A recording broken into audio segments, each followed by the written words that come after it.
what is it we want to do with this SIG, and do we want to change the name, right? That was seen as a outward-facing marker of us saying, this is what we are.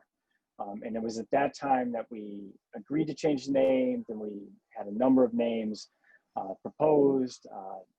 Victor Kobayashi actually was very much in favor of Education for Sustainable Futures. So that was in play for a little bit, and we had a vote, and ultimately decided to change the name to Environmental and Sustainability Education, to get the environmental right up front, to make it clear what our purpose was within CIES. It was really to reach out and partner with other SIGs, because sustainability is such a interdisciplinary field. We wanted to not be siloed, especially when traditional knowledge, any of the regional SIGs, ICT, there's these, in my mind, fairly natural areas of overlap that we wanted to try to take advantage of. And we were able to do some co-programming a little bit, and maybe more importantly, push CIES leadership into thinking in that way, thinking in a collaborative way between SIGs. And I'm not going to take really any credit for that. That was part of a larger conversation, but we definitely wanted to be part of that group that was pushing for collaboration between the SIGs.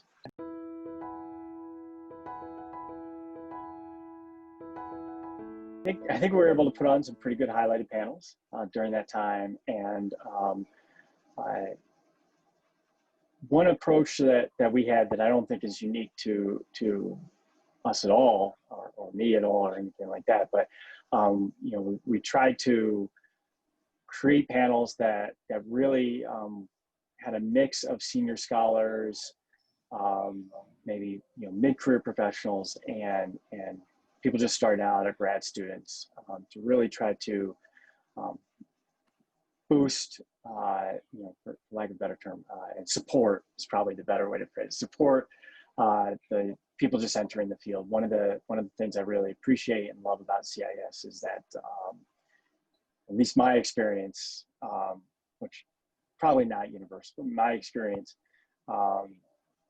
senior scholars have always been very friendly and outgoing and helpful in helping me work through research projects at the conference. And I think we did a pretty good, not perfect, but pretty good job of facilitating that and how we designed our panels.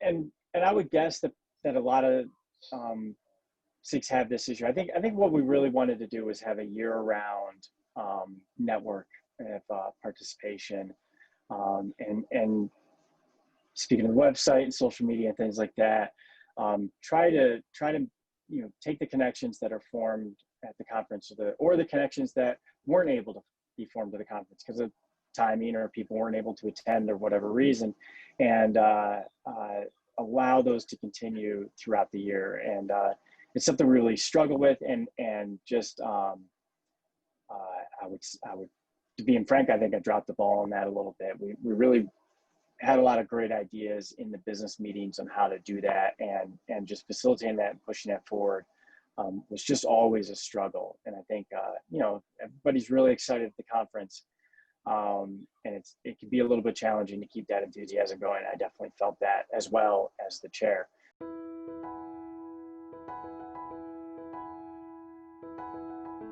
We've seen essentially one conference explicitly devoted to education for sustainable development, and then last year's conference taking those themes and pushing them, in my mind, in a good way, aggressively farther, right? The education behind the human theme, education beyond the human theme, which is an edit point for whoever it's. Yvette will be upset if I get that wrong. I think really took what we talk about in the ESE SIG and what we're concerned about, and really brought that to the front of what we're doing at CIES. And I hope that signals to the wider CIE membership that sustainability education is important, that we need to be thinking about these things, that we need to be thinking about how we're going to integrate climate education into curriculum as we look around the world right now. And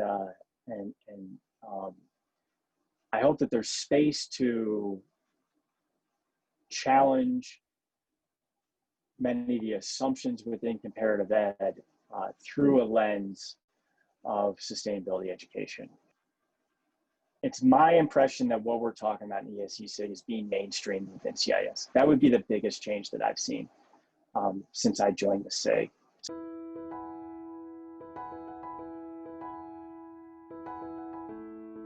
You know, for the society in general and for the SIG, getting connections or forming connections, knowledge mobilization outside of CIES, I think is a huge component of what CIES needs to do and what the SIG needs to do. So it's not going to be enough if we're just talking to each other. We need to have those conversations with our colleagues in CIES, but we also need to be bringing what we have to offer into the